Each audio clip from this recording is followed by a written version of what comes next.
Swayam Prabha. Digital India. Educated India.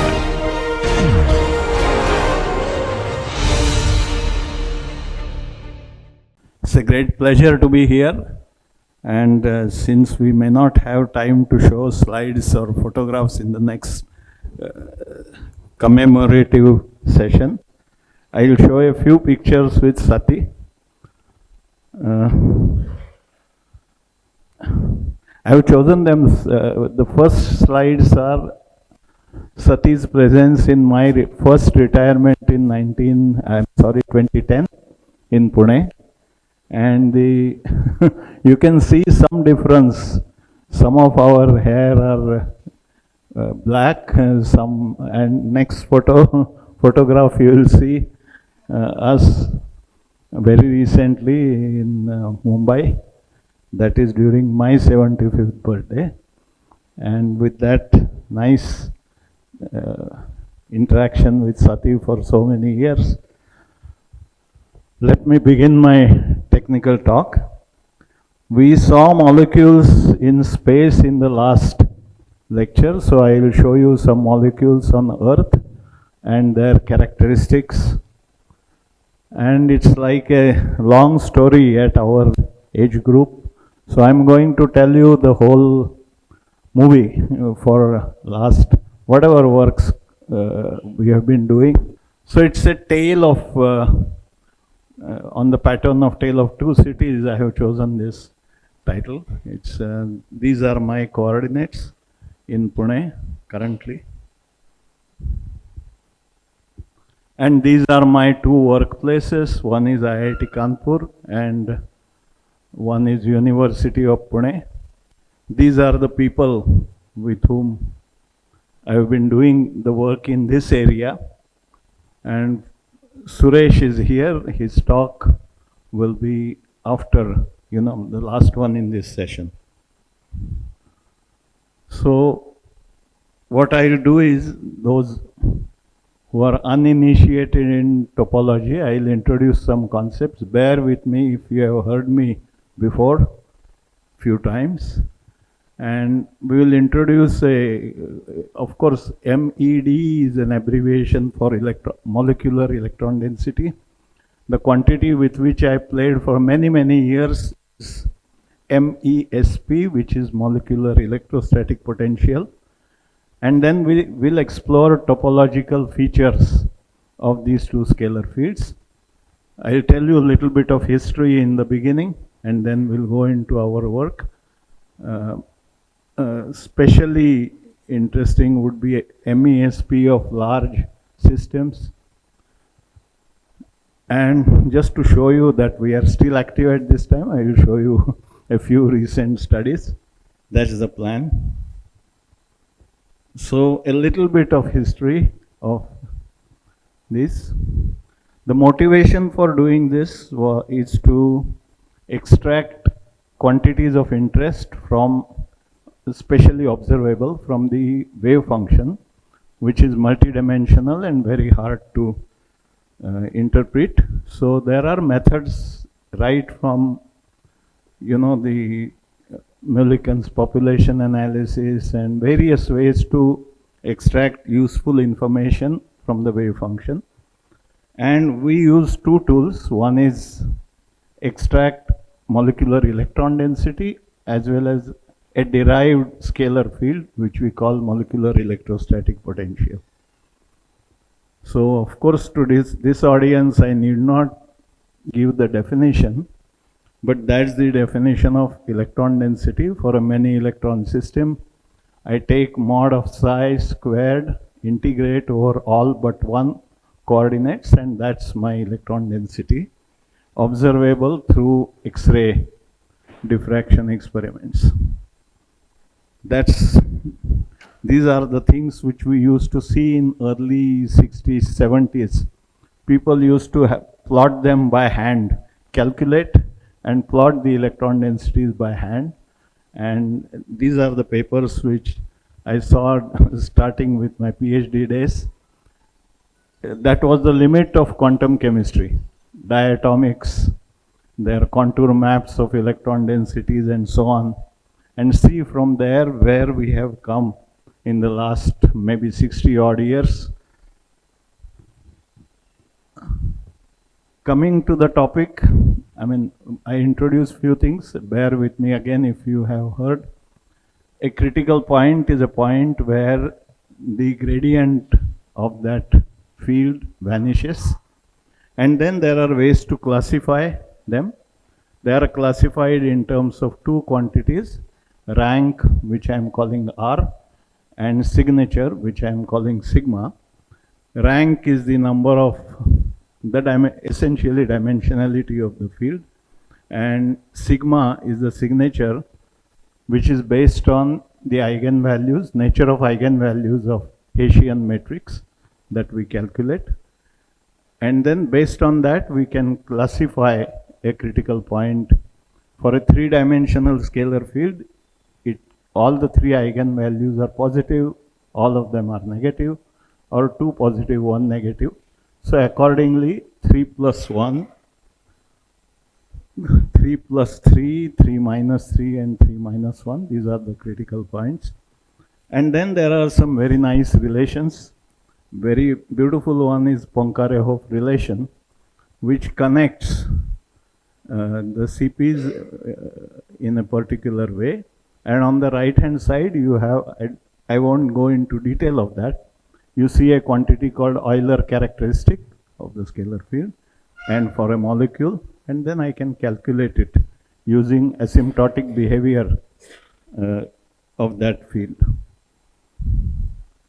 Okay, so it was Richard Bader with whom I interacted, sometime very pleasantly, sometime not so pleasantly, but he has developed single-handedly many things. The tools were developed by him.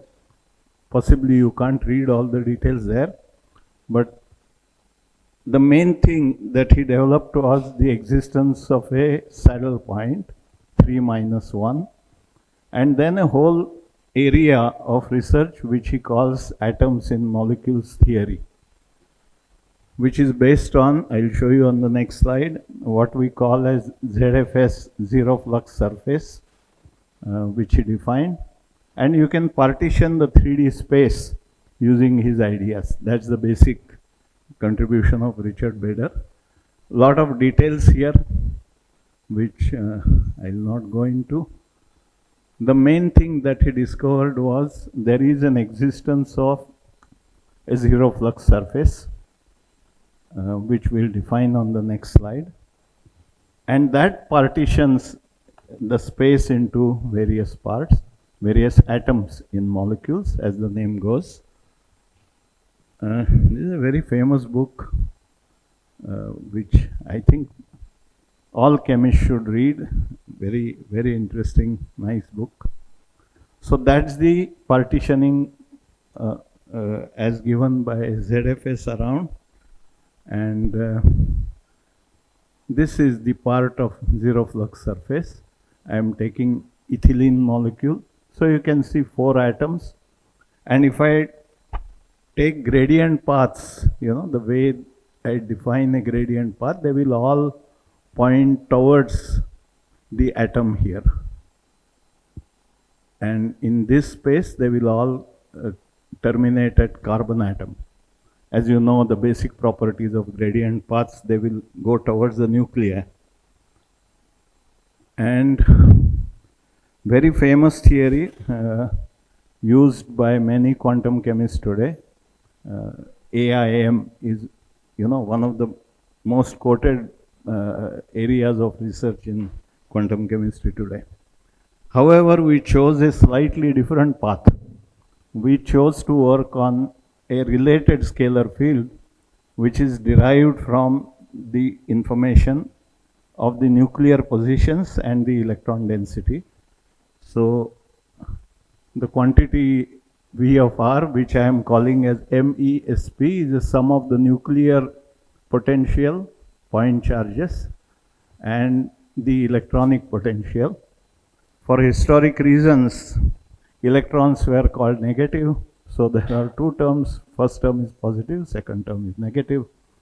And that makes it very simple but very interesting, because at a few points in space, the quantity is positive. In some regions of space, it is negative. And there are critical points, very rich critical points in the scalar field. So again, that electron density we have defined earlier. And theoretically, I can calculate from the wave function. And then I can calculate this. When I began my career, to calculate electrostatic potential at Hartree-Fock level used to take several seconds for each point. We have come now where we can do it in seconds for a whole molecule. Put a little cube around and scan the potential. I had a very interesting group where people used to write their own programs, and they still write. And we have many avatars of this program, calculating electrostatic potential, mapping the critical points, and so on. Okay. One very nice work which I saw during PhD, very interesting small paper by Politzer and Srebrenik and so on. They showed that if you take an atom, spherically symmetric atom, it cannot show a maximum except at nucleus. Very simple work, and I started wondering that time why this property is not general. I could not prove it at that time. But few years later, well, another thing which they showed is if you take an anion, atomic anion of any kind, the electrostatic potential will blow up to large positive number near the nucleus, and asymptotically it will go as -1/r, simply for electrostatic reasons. So it has to dip through a minimum. And that was used by Politzer and my friend Sen, who is still not here. I think he will come maybe tomorrow. That this can be correlated with the anionic radii of these atomic anions.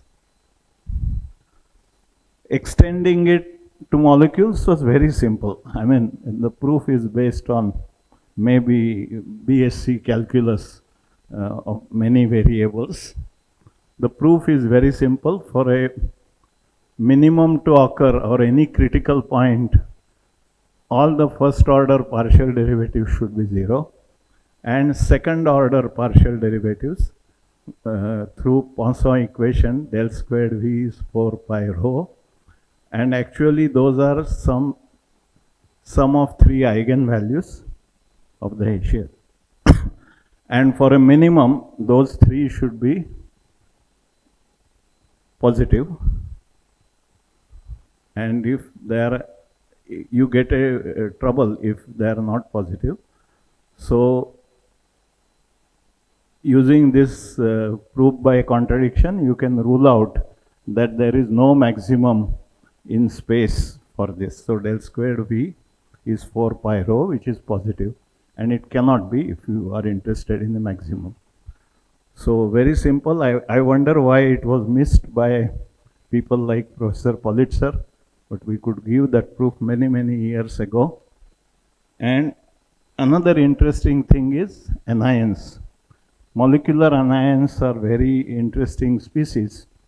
You can, I mean, I will not prove it, but you can see, suppose this is an example of a cyanide anion.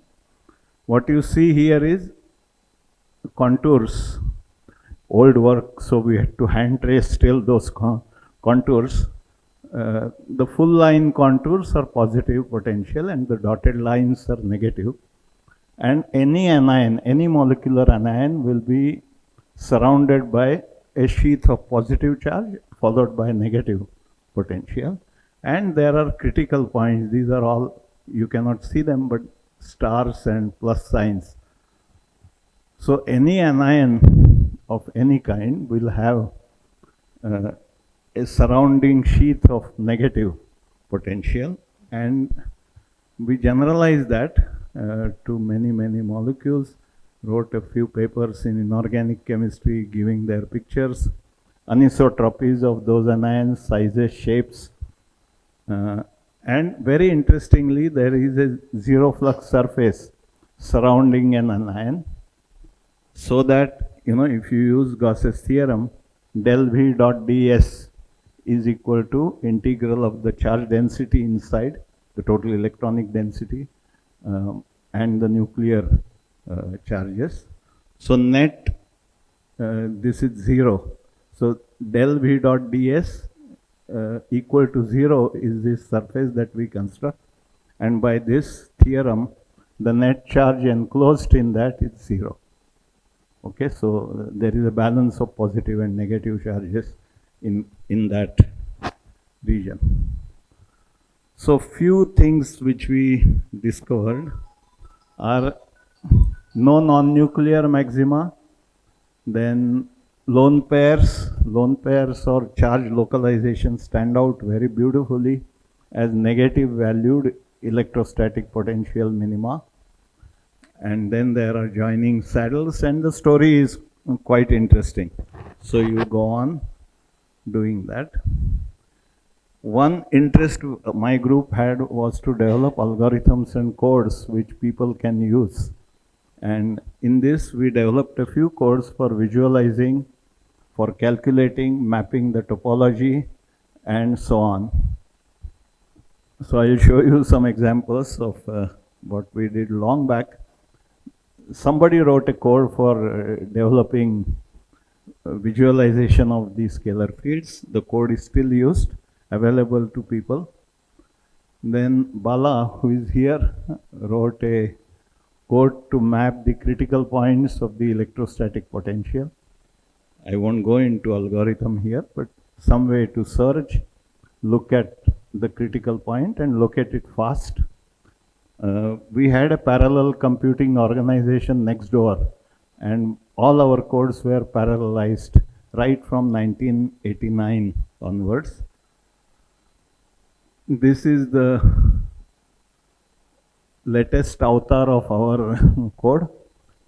It is developed and integrated with Rafael Lopez's code in Madrid. He calls it damn QT. So if you have curiosity to map the electrostatics of a molecule or any species, if you have the wave function, you can use it. A lot of utilities are available to get the zero flux surface, to map the critical points, classify them, and so on. I will not go into detail. If someone is interested, we could discuss. And this is the way we think of molecules as electrostatic objects. When I think of a molecule now, I can imagine the electrostatic potential and how the molecule is going to react with another incoming species. These are zero flux surfaces of few molecules derived by damn QT. And then you can see again with Gauss's theorem, the net charge enclosed in that zero flux surface is 0. Okay, so that is guaranteed. Lot of things which can be done, the charges which we can derive. And a few applications I will show you, early applications. One place where electrostatic potential was used was to map the sites of electrophilic attack. It was a very classic use of electrostatic potential. So we developed that. Here we look at some molecules which can interact with a lithium plus ion and forms an ion pair. Another way is we explored a lot of concepts in organic chemistry. Classical organic chemists are very clever people. They develop something from their observations very neatly. Two of them are very interesting. One is the so-called Clark's aromatic sextets. Again, I will not go into details, but if you map the electrostatic potential, you will see the negative minima of the electrostatic potential just falling where you expect them. You know, the whole sextets you can see through mapping of ESP. So again, Suresh is here. Possibly he has not vanished somewhere still. And another one that we developed with Suresh is Hammett constants, correlation of reactivity of molecule aromatic systems. The organic chemists call them activating groups, deactivating group, ortho-para orienting groups, or meta-orienting groups. So all that falls in line with just the mapping of the topology of electrostatic potential. Paper long back in calculating electrostatic potential even at Hartree-Fock theory was difficult when we began our careers. And then eventually we developed ways to map electrostatic potential maps of large molecules. Professor Krishnan Raghavachari referred to it yesterday. Our method, which we call molecular tailoring approach, began in 1994. And the idea is very simple. You take a molecule, cut it into fragments, do calculations on fragments, get the charge density bond order matrix of the supermolecule approximately, and then calculate the electrostatic potential. Very simple, very effective, and quite accurate. So this was a work done long back. Somebody gave us this PDF file of this protein. So you can map the electrostatic potential of this protein very efficiently.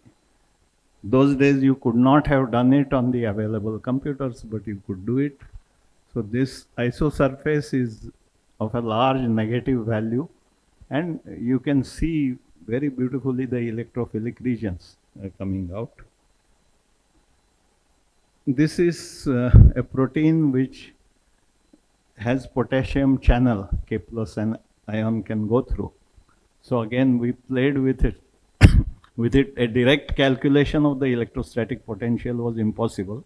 So using our method, you can see this golden isosurface is the most negative valued electrostatic potential, done in a very simple way on a PC, long back. And if someone is interested, this utility we have developed, it's called Meta Studio. It can take a molecule, make fragments, put together, and get the energy of the property of the supermolecule, large molecule, available on GitHub. So I'll just show you a few more interesting applications. We call it as EPIC model, electrostatic potential for intermolecular complexation. And in fact, with Sati, I wrote a paper using some electrostatic ideas that I will show on water clusters.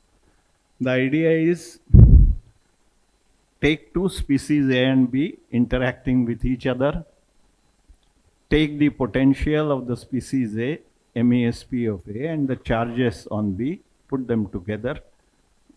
Just use the expression of Q times V for the interaction energy.